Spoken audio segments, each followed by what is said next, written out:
Hello friends, welcome to Sari's food corner. நாம இன்னைக்கு 1 kilo அளவுக்கு சக்கரை பொங்கல் எப்படி பண்றதா பார்க்க போறோம். அதுக்கு முன்னாடி எங்க சேனலை இது வரைக்கும் சப்ஸ்கிரைப் பண்ணாதவங்க சப்ஸ்கிரைப் பண்ணிக்கோங்க. பக்கத்துல இருக்கிற பெல் ஐக்கானை பிரஸ் பண்ணிக்கோங்க. அப்பதான் நாங்க போற வீடியோ உங்களுக்கு நோட்டிபிகேஷன்ல காட்டும். வாங்க இப்ப வீடியோக்குள்ள போலாம். இதுக்கு நான் 3 அழாக்கு பச்சரிசி, பொங்கல் பச்சரிசி தான் எடுத்திருக்கேன். 3 அழாக்கு பச்சரிசிக்கு 1.25 அழாக்கு பாசிப்பருப்பு எடுத்தா உங்களுக்கு அளவு கரெக்டா இருக்கும். 2 சேர்ந்து தான் நான் 1 கிலோ அளவுக்கு எடுத்திருக்கேன். இது ரெண்டுமே ஒரு 3 டைம்ஸ் வாஷ் பண்ணி எடுத்துக்கோங்க. நான் 3 அழாக்கு அரிசிக்கு மொத்தம் 14 அழாக்கு தண்ணி எடுத்திருக்கேன். 1:4 ரேஷியோல. 1.25 அழாக்கு பாசிப்பருப்புக்கு 3 அழாக்கு தண்ணி சேர்த்து நல்லா ஒரு 3 விசில் விட்டு நல்லா குழைய வேக வச்சு எடுத்துக்கலாம். இது இருக்கட்டும். இப்போ தண்ணி நல்லா கொதிச்சிருச்சு. அரிசி நல்லா வாஷ் பண்ணிட்டு இதுல சேர்த்துக்கலாம். தண்ணி பாத்தீங்கன்னா 1:4 ரேஷியோல தான் நான் எடுத்திருக்கேன். இப்போ இது கொஞ்சம் உப்பு சேர்த்துக்கலாம். உப்பு சேர்த்ததான் உங்களுக்கு இனிப்பு கரெக்டா உங்களுக்கு டேஸ்ட் தெரியும். சேர்த்துட்டு நல்லா ஒரு தடவை இந்த மாதிரி மிக்ஸ் பண்ணி விட்டுக்கலாம். மிக்ஸ் பண்ணி விட்டுட்டு இது இந்த அளவுக்கு நல்லா கொதிச்சு வரும். நாலா பக்கமும் இந்த மாதிரி கொதிச்சு வரும்போது ஃப்ளேம் மீடியம் ஃப்ளேம்ல மாத்தி வச்சுட்டு ஒரு தடவை இந்த மாதிரி மிக்ஸ் பண்ணி விட்டுடுங்க. இது நல்லா வேகட்டும். இப்போ இந்த அளவுக்கு வந்ததுக்கு அப்புறமா ஃப்ளேமை லோ ஃப்ளேம்ல வச்சுட்டு இன்னும் ஒரு 5 நிமிஷம் வச்சிருந்தீங்கன்னா உங்களுக்கு கரெக்டா சாதம் வெந்துடும்.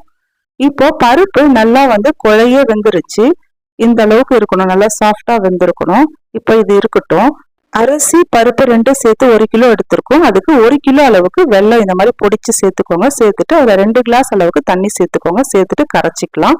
அது இருக்கட்டும். இப்ப சாதம் நல்லா வெந்துருச்சு, நல்லா குழைய வெந்துருச்சு. நம்ம எடுத்த தண்ணி கரெக்டா இருந்துச்சு இதுக்கு. இப்போ ஸ்டவ் நம்ம ஆஃப் பண்ணிடலாம். நல்லா வெந்துருச்சு. ஸ்டவ் ஆஃப் பண்ணிட்டு நம்ம வேக வச்சிருக்கிற இந்த பருப்பை இதுல சேர்த்துடலாம். இந்த மாதிரி எல்லா பருப்பும் சேர்த்துக்கோங்க. சேர்த்துட்டு நம்ம வெல்லம் எடுத்ததும் இப்ப நல்லா கரைஞ்சிடுச்சு. இந்த வெல்லம் கரைஞ்சதோடு இல்லாம ஜஸ்ட் அந்த பிசுபிசுப்பு தன்மை வர்ற அளவுக்கு நல்லா நீங்க கொஞ்சம் கொதிக்க வச்சு இதுல சேர்த்துக்கோங்க. பாகுபதம் எதுவும் தேவையில்லை.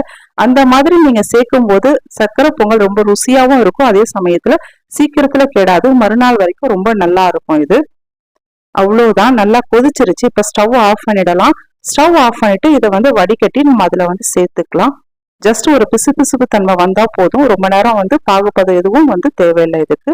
இந்த மாதிரி வடிகட்டிக்கோங்க. மண்ணு தூசு எதுவும் இல்லாம இந்த மாதிரி சுத்தமா வடிகட்டி இதை நம்ம அதுல சேர்த்துடலாம்.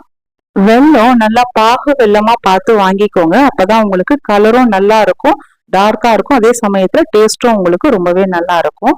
நான் கொஞ்சம் கொஞ்சமா சேர்த்து நல்லா இதை மிக்ஸ் பண்ணிக்கிறேன். ஏன்னா பாத்திரம் ஃபுல்லா வந்துருச்சு. அதனால கொஞ்சம் கொஞ்சமா சேர்த்து நல்லா சாதமும் பருப்பும் நல்லா மிக்ஸ் ஆகிற அளவுக்கு இந்த வெல்லம் தண்ணியும் சேர்த்து எல்லாம் நல்லா இந்த மாதிரி ஈவனா மிக்ஸ் பண்ணி விட்டுக்கோங்க. இந்த மாதிரி மிக்ஸ் பண்ணி விட்டதுக்கு அப்புறமா நான் ஒரு 3/4 கப் அளவுக்கு நெய் சேர்த்துக்கிறேன். நெய் சேர்த்துட்டு அதுல கொஞ்சம் முந்திரி சேர்த்துக்கிறேன். முந்திரி இந்த அளவுக்கு கலர் வந்ததுக்கு அப்புறமா அதுல உலர் திராட்சை சேர்த்து நல்லா இந்த மாதிரி மிக்ஸ் பண்ணிக்கோங்க. இப்ப ஸ்டவ் ஆஃப் பண்ணிடுங்க. அந்த சூட்டுலயே அந்த உலர் திராட்சை நல்லா உங்களுக்கு குண்டு குண்டா நல்லா பொரிஞ்சு வந்துடும். பாருங்க, இந்த அளவுக்கு வந்துடும். இப்ப இதை நம்ம சக்கரை பொங்கல்ல சேர்த்துக்கலாம். நெய், அந்த முந்திரி, திராட்சை எல்லாமே சேர்த்துட்டு ஜஸ்ட் ஒரு தடவை இந்த மாதிரி மிக்ஸ் பண்ணி விட்டுக்கோங்க. இப்போ இதுல நாம ஏலக்காய் தூள் சேர்த்துக்கலாம். சேர்த்துட்டு இது கூடவே கொஞ்சமா ஒரு சின்ன பிஞ்ச் அளவுக்கு பச்சை கற்பூரம் சேர்த்துக்கலாம்.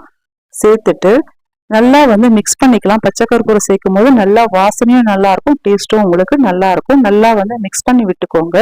அவ்வளவுதான். ஒரு சூப்பரான சக்கரை பொங்கல் உங்களுக்கு ரெடி ஆயிடுச்சு. அளவு 1 கிலோவோ இல்லை அதை விட நீங்க ரொம்ப கம்மியான அளவுக்கு பண்ணாலும் இதே மாதிரி ரேஷியோல நீங்க பண்ணீங்கன்னா தண்ணி வெல்லம் எல்லாமே இந்த ரேஷியோல நீங்க எடுத்தீங்கன்னா உங்களுக்கு கரெக்டா வரும். இந்த பொங்கலுக்கு நீங்களும் இதே மாதிரி ட்ரை பண்ணி பாருங்க. ட்ரை பண்ணி பார்த்துட்டு எப்படி இருக்குன்னு எனக்கு கமெண்ட்ல சொல்லுங்க. ஒரு சூப்பரான சக்கரை பொங்கல் ரெடி ஆயிடுச்சு. இந்த வீடியோ உங்களுக்கு பிடிச்சிருந்தா எங்க சேனலை நீங்க மறக்காம லைக் பண்ணுங்க, ஷேர் பண்ணுங்க, சப்ஸ்கிரைப் பண்ணுங்க. அனைவருக்கும் இனிய பொங்கல் நல்வாழ்த்துக்கள்.